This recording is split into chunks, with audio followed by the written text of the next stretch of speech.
Today's topic is motion offense. Before actually getting into the X's and O's that comprise some of our motion offense attack, I'd like to first talk a little bit about some of the base philosophies, rules, and responsibilities for the motion offense. And first of all on the list is motion offense and base philosophy of the motion offense. And basically, our base philosophy for motion offense is when we are teaching offensive basketball at the high school level, we want to start with the idea that we can run an offense that is effective versus man defense or zone defense or any type of gimmick defense that we may see. And by gimmick, I mean a triangle and two or a box and one, perhaps a matchup zone. Any type of defense that we see, we'd like to be able to start the season with some sort of offense that can be effective versus any of those defenses, and we feel that motion gives us that opportunity as far as using an offense that we can be effective with versus any type of defense that we see at the start of the season. We talk about continuity a little bit. Continuity is just a word that we use where our sets are consistent, our offensive movements are consistent, and that we can reset and continue the offense without a bunch of differing plays that are not part of the offense. So a little bit of our philosophy is that motion provides us with a good continuity offense, and once again something that we can start the season with that allows us to be effective versus most defenses we're going to see. Our base set for the motion offense is the 3-2 set, and by motion 32 or a 32 set, we're simply referring to that usually we're going to have 3 perimeter players along with 2 post players. So that's all that means there. And primarily the posts are going to work the paint area with the 3 other players, the 1, 2, and the 3, working the perimeter. However, we will see that there are going to be opportunities and times within our basic movements that a perimeter player may end up in the post and vice versa. So our base set is the base 3-2 set. We talk about, when we start teaching the motion offense, we talk about back responsibility, and this is generally the responsibility of the 1 guard, except when the point guard ends up in a corner position, and when this happens, we simply have the 2 guard be responsible for what we call back responsibility as far as the defensive end is concerned. We also emphasize offensive rebounding, and obviously the offensive rebounding part of the game is very important. We teach our rebounders to start rebounding before the shot, trying to read the shot, and as the season progresses, our players are hopefully going to become more familiar with when a shot is going to be taken within the offensive movements and when they should start positioning themselves for the offensive rebounding. Spacing is a simple idea within any type of offense you're going to run, and we strive in the motion offense for 15 to 18 foot spacing, and at times the offense we may get a little out of kilter or a little confused. If this happens, we tell our people, the post, we want you to get low opposite as far as low post opposite, and with the perimeter people balancing themselves up 15 to 18 feet apart once again, just to keep the spacing and the movements consistent with the motion offense. Screening and moving without the ball, obviously, again, these are points that are relevant to any offensive ideas and any offense you're going to run. We talk a lot about screening and moving without the ball.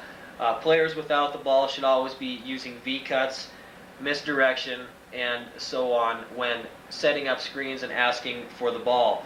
When receiving picks and screens, we want the picks and screens to be as tight as possible, and we always tell our people to pick meat, not air, and by meat we mean pick a player. Don't just run over and set the screen on air.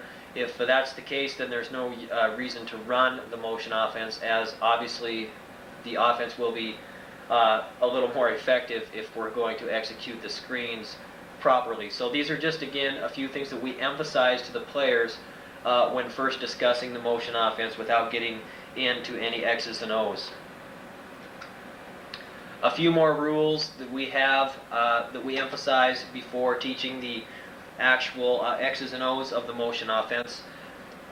We have specific ball possession rules, and this isn't a tough idea to grasp.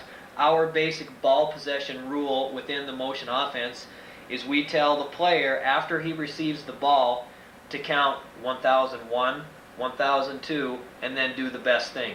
If he holds on to the ball any longer, obviously the offense is going to stagnate, and that is something we do not want. The quicker we can move the ball, the quicker we can reverse the pass, so on and so forth, obviously the more effective motion offense is going to be for us. So once again, the rule is 1001, 1002, do the best thing. The next thing that we emphasize within the motion offense is perimeter possession rules.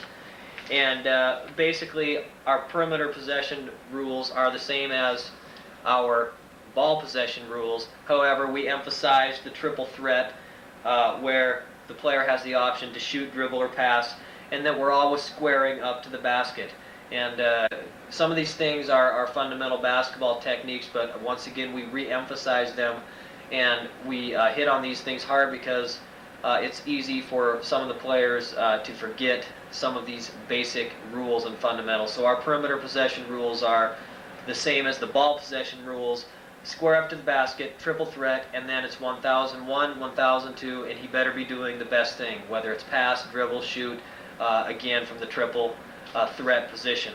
The next thing of emphasis is putting the ball on the floor and when that should happen, and specifically putting the ball on the floor from the perimeter. And we have 5 quick rules that we use as far as when a player on the perimeter should put the ball on the floor. Number 1, if they're going to increase their passing angle to a post player, they are allowed to put the ball on the floor. Number 2, penetrate if a zone defense rushes you. Obviously, that is an advantageous movement for an offensive player. Number 3, penetrate versus zone if the defense gives you a gap. Number 4, use partial penetration versus a zone when you want the defense to guard you in order to create an open scoring area for a teammate. And obviously, this is just a simple fundamental guard rule where you're driving, you're drawing the defense, and you're attempting to dish the ball. We've heard famous TV announcers call that the 3 Ds, whatever you want to call it. It's the drive, draw, dish theory of the guard play from the perimeter. And number 5, a player is allowed to put the ball on the floor if he just simply needs to get himself out of trouble. So that's our basic perimeter possession rules as far as putting the ball on the floor. As far as putting the ball on the floor from the post position, post players may use the dribble, and we emphasize one dribble for a power layup situation when they turn baseline. However, we teach our players to be very cautious about putting the ball on the floor into the middle of the paint. We run into so many collapsing defenses and double and triple teams that many times a post player that's going to put the ball on the floor in the paint area is just asking for trouble. So basically, we want that post player, if he's going to take a hard baseline turn power layup situation, we will allow a one dribble situation as far as putting the ball on the floor from the post position. As far as passing is concerned, we don't have a lot of specific rules. We do emphasize one area, and that is that we teach our players to pass away from the defense, and that simply just means basically keep the ball moving. And you'll constantly hear us in practice yelling to pass away from the defense, and obviously as we progress into the offense, the passing is going to become a little more fluid and a little more effective, and helping us getting into motion offense with a purpose, or just simply running the offense with some fluidity and a little bit of effectiveness. Shot selection, once again, these are just little emphasis things that we put on the players. Shot selection obviously is very important, and we always say if we come down and take a bad shot, it's just like a turnover. You might as well just turn around and hand the ball to the opponent if you're just going to come down and throw up something that isn't in your repertoire as far as a shot that you have shown that you can shoot with some proficiency. And we just basically tell the people who are going to shoot the ball, you should be open, you should be in range, and you should be balanced up, obviously, and shooting a shot that the player has demonstrated some proficiency in consistently making. And these are some pretty simple ideas. If we have a guy who can't make it from 15 feet, we don't want him coming down and the first time he's open taking a shot from the three-point line. So that's a pretty basic idea.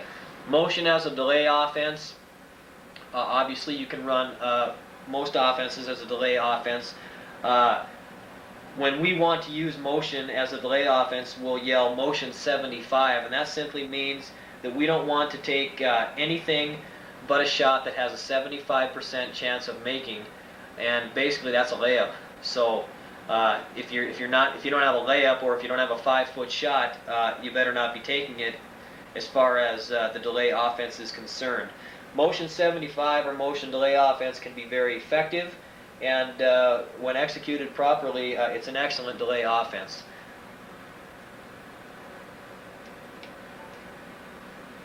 One-on-one moves, once again, is an area of emphasis that we talk about before teaching the actual movements of the motion offense.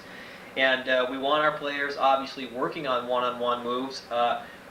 Usually a team is blessed with a couple players that obviously are a little more talented than the others, and there's going to be times when we want these players to put the ball on the floor when they've got the ball and take it to the basket. So we just tell our players that within the offense they've got to recognize when to take the ball to the basket, when to take the shot, when to pass, when to put the ball on the floor, all of these things that we've been talking about. We also talk about a little thing that came up a few years ago where there was a player always talking about my game, and my game is off, and his game was off, and that he needed to improve his game.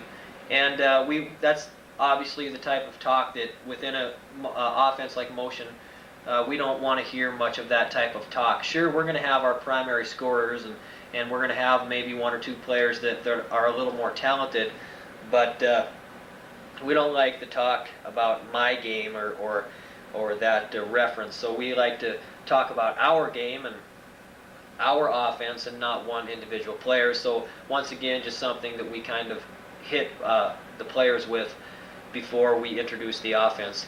And this goes along and ties in obviously with individual roles. And the fact is, in the game of basketball, some kids are just better scorers than others.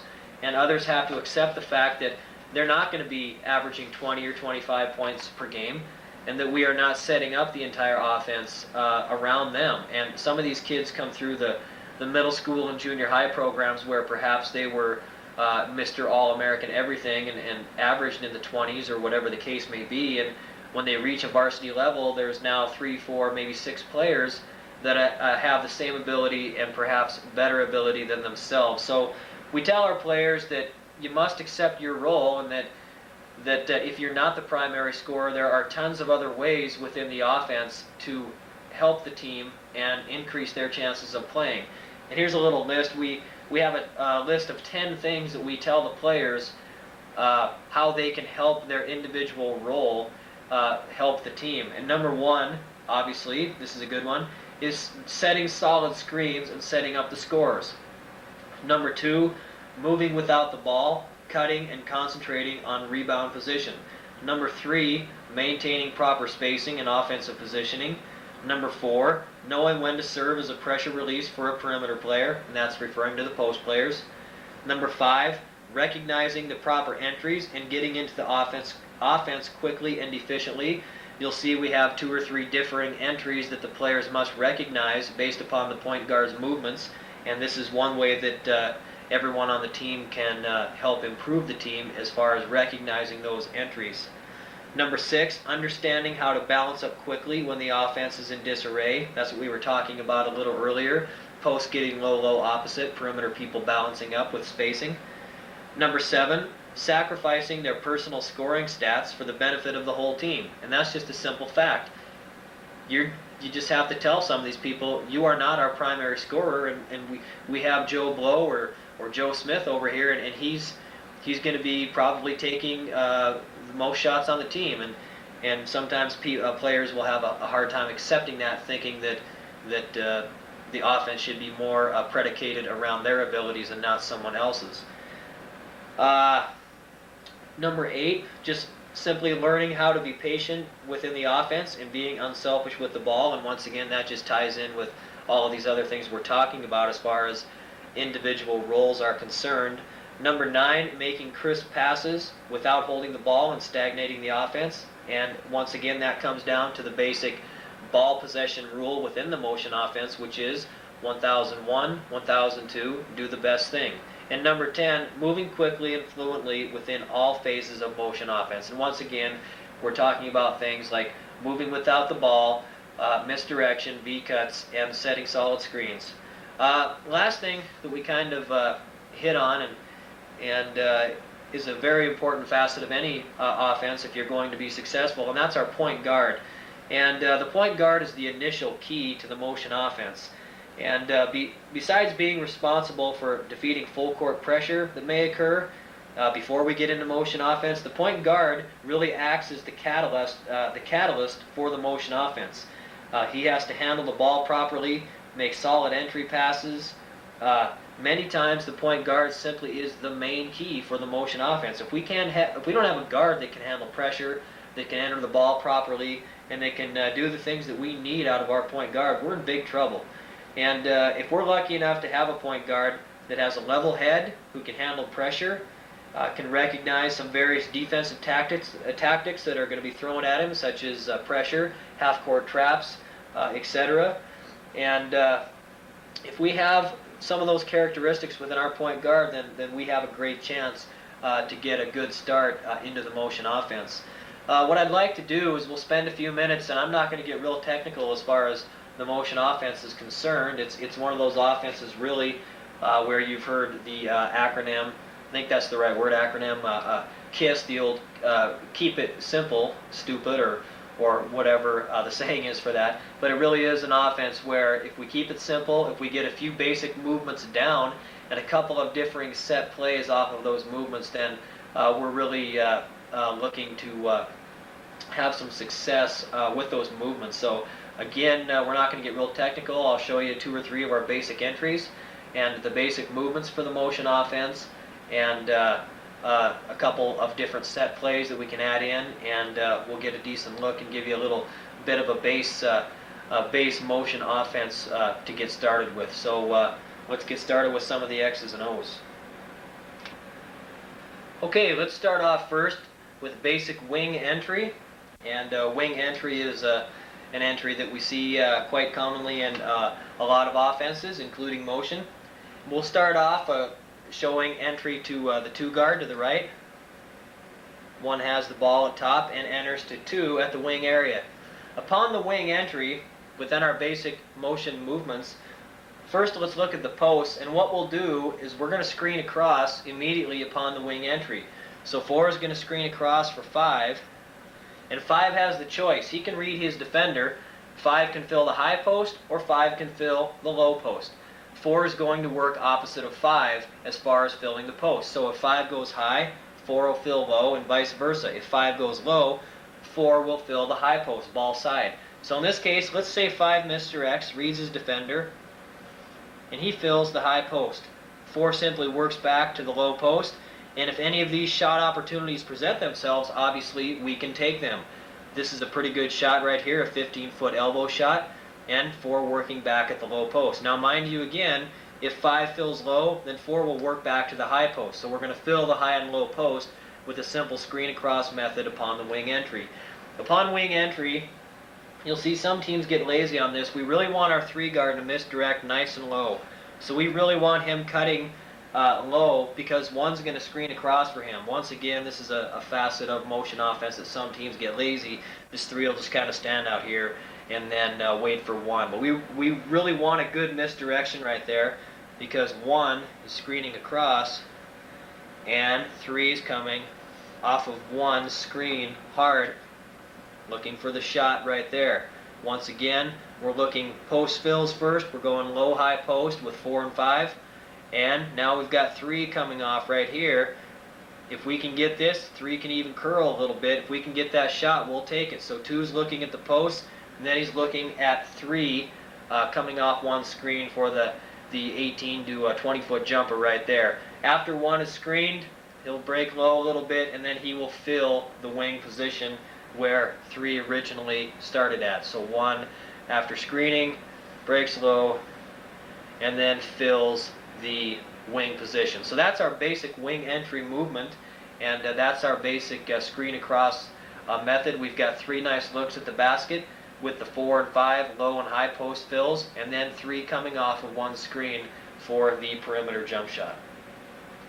Okay, we're now in the following set off of wing entry, where 4 and 5 have filled the post, 3's come off of 1 screen, 2 still got the ball at the wing area. If nothing develops, we're going to reverse. We're going to go wing to point, reverse pass. So 2's going to pass to 3. Upon the wing to point pass, 4 automatically sets a back screen for 2. So 4 setting this back screen like so, and 2 misdirects a little bit, and he's breaking right into the middle of the key area. So 3, he's got the ball here, and I got a little ahead of myself there. 3 is reversing to 1. Remember, 1 after screening for 3 moved down low, and by his moving down low, now he breaks back to the wing, and 3 is reversing to 1. So sorry, I got a little bit ahead of myself there. Upon this reversal pass, 4 is setting the back screen for 2. 2 misdirects, and he's coming directly into the middle of the key area right here. If he's open, we are going to enter the ball to 2, obviously, for the scoring opportunity. If 2 does not receive the pass, he immediately clears through the lane and to the corner. Now, a great look off of this is 4 stepping back to the ball. 4 stepping back into the paint area, maybe even a little lower, looking for the step back to the ball entry pass right there. And that's a great look right there, and we can get that more than you would believe. So once again, that's our basic reversal off of wing entry. We're now on the following set. 3 is reversed the ball to 1, 2 is filled the corner, 4 step back off of the back screen and then fills the low post if he does not receive the pass. 5 stays on the weak side, works the back side, waiting for the action to continue. From this set here, we like to enter to the corner. We'd like to enter to the corner. 3 is out here replacing himself, moving without the ball. 1 upon the entry to 2, the corner entry, screens across for 3. And 3 fills 1 spot. 4 now, 5's working the backside. 4 is going to screen for 5. Screen across for 5, similar to when we first enter the ball to the wing. 5 once again can choose to fill high or low post. 4 is going to work opposite post of 5. So 5 fills low, misdirects, fills the low post. 4 is going to step back to the high post. With 2 with the ball now in the corner, he can look for 5 in the low post or 4 stepping back to the high post. Now, if that's not there, 2 is going to reverse the ball back to 1. And once again, we're looking for these opportunities right here. Right there. We're looking for those opportunities. Excuse me, he's going to reverse the ball back to 3, who has now filled the wing position off of 1's screen. And 1 simply fills out here high.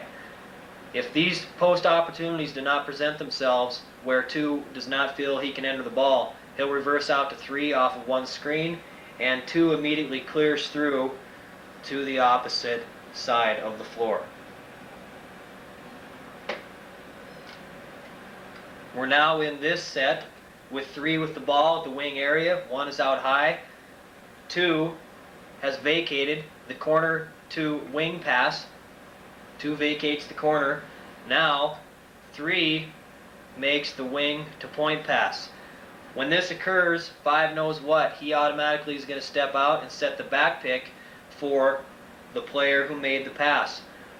As this happens, 1 passes the ball to 2. Now we've made 2 reversals of the ball. 3 misdirects, and he's coming off of 5's back screen looking for the scoring opportunity in the middle of the paint. If he doesn't receive the pass from 2, he continues through to the corner, and now 5 does what? Steps back to the ball, doesn't he? And we can, once again, we're looking for that. That's a great opportunity, stepping back off of that back screen. And 4 will slide down and continue to work the backside low post. Let's look at a situation here where the wing player, in this case 2, has chosen to enter the ball to the low post. In this case here, 2 entered the ball to 5. 5 has 4 basic options when the ball is entered to him. Number 1, he can score the ball. If he's got good post position, we want him to go up and score the ball. Number 5 is going to check the middle cut by the high post player. As the ball is being entered to 5, we want our high post player making the middle cut through the lane, looking for the ball in this area, and then continuing through to the low post weak side position. So once again, ball's entered to 5, 5 can score the ball, and he checks for the middle cut. His third option is reversing the ball to the opposite side of the floor in an area we call room 13, and room 13 is an area right next to the elbow, between the elbow and the 3-point line, and that's where this weak side wing player is going to step into. So 5 checks here, checks here to score the ball, and now if you look here, he's got 2 levels of vision here. As he's checking the middle cut, if he decides he doesn't want to score, checks the middle cut and now checks room 13. Why is room 13 open? Well, if they're playing zone, we might get some sort of sagging action here, leaving this weak side jumper open for hopefully what's a good shooter in number 3. And his fourth option is simply to reverse the ball back out to the wing or the point, and these players upon the pass, they want to be replacing themselves and moving without the ball. Let's take a look at basic slide entry. And slide entry is simply when man-to-man defense or whatever type of defense is playing our wings tough and we just decide we can't enter to the wings, we can simply use slide entry. Slide entry is going to allow us to go into motion offense almost exactly the same as if we had entered to the wing via the pass. Now only we're dribble entering or slide entering to the wing area. It's very simple. 1 just dribbles, and as 1 dribbles to the wing area, 2 simply vacates to the opposite side of the floor. 2 vacates to the opposite side of the floor. 3 misdirects low and cuts high. Remember before, 1 passed and then screened away, and now we simply just misdirect without the screen, and now we get the same action here with 4 screening cross, 5 misdirecting, coming to the high post, 4 would fill the low. Once again, 4 and 5 can work that together. If 5 decided to go low, then 4 would step back high. So now we're in identical positions, and the motion can continue exactly as if we had entered via the wing entry. Let's take a look at post entry into the motion offense, and this is an excellent entry and provides good separation for the post player, provides another method of us entering the ball and getting into motion. What we'll do is 1 will establish a side, and whatever side we establish, and we don't want 1 slide entering now, 1's dribbling almost flat at a flat angle, we'll pull out the opposite post, which in this case is number 5. 5 misdirects low and then shoots directly out top to the top of the key, and 1 enters the ball to the post. Immediately upon the post entry, 4 sets the back screen for 2, who once again misdirects and comes into the middle of the paint area looking for the scoring opportunity. If it's not there, we want 2 to continue through the key, obviously to avoid the 3-second call. And once again, we've got 4 stepping directly back to the ball for the post-to-post pass situation. One thing that can help, 5 squares up with the ball directly over his head, and as 2 comes off the back screen, if he's not there and continues through, if 5 makes a quick ball fake to number 2, sometimes we can open up the middle of the lane for the step back situation with the post-to-post pass. Meanwhile, 3 is is moving low baseline, and he's checking to see if any of these 2 opportunities develop. If not, he breaks directly back to his position, actually more like this, and 5 can reverse the ball to number 3. Number 1, upon the post entry, breaks and replaces himself at that position there. So that's basic post entry. Continuing with post entry, 5 has now passed to 3, 2 has come off of the back screen and is filling the corner, 4 has stepped back to the ball, 1 has replaced himself. Upon the reversal pass from 5 to 3, 5 runs an immediate give and go situation. From 3 to 5, if it's open, we'll pass to 5 for the give and go layup, if it's there. If 5 does not receive the ball, he immediately picks across for number 4, who has stepped back into the paint and refilled his weak side position. And now once again, we're simply working with the high-low post fills, and 3 is entering the ball to the corner to 2 off of the back cut. So now we've entered the ball to 2, 4 is working the backside post, 5 runs the give and go, he's not there, he screens across, 4 fills the low post in this situation, 5 fills the high post. And upon entering to 2 in the corner, 3 screens across for 1. If we pass out of the corner, 2 vacates, and we're back into basic motion offense. So that is post entry for motion offense. That about wraps it up for our basic look at motion offense. We didn't get real detailed there. I just wanted to make sure and give you guys the basic building blocks for our motion offense that have been successful for us, especially the 3 differing entries into the motion offense: wing entry, slide entry, and the post entry. All 3 very effective ways to get into basically any offense, especially the motion offense with those basic motion offense sets, the 3-2 set. Those 3 entries provide us with, again, pretty effective ways to get into our motion offense. So thanks a lot. Hope we've helped you a little bit with parts of your motion offense, and we will see you down the road.